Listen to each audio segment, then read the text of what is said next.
Operation सिंदूरमध्ये पाकिस्तानला तुफान मार दिल्यावरती आता पाकिस्तानवरती भारत राजनैतिक स्ट्राईक करायला सज्ज झालाय।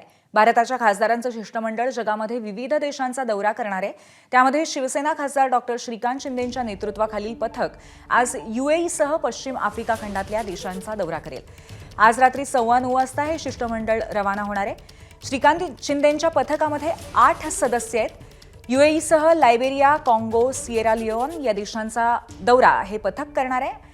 पाकिस्तानी दहशतवादी कारवाया, पाकिस्तानच्या भूमीवरती चालणारे दहशतवादी तळ, भारताने त्या तळांवरती केलेले हल्ले आणि पाकिस्तानने अत्यंत बेजबाबदारपणे भारतावरती केलेले हल्ले आणि भारताने पाकिस्तानवरती प्रत्युत्तरादाखल केलेली जोरदार कारवाई, तसंच पाकिस्तानचा झालेला सपशेल पराभव याचा पाढा जगभरात वाचला जाईल।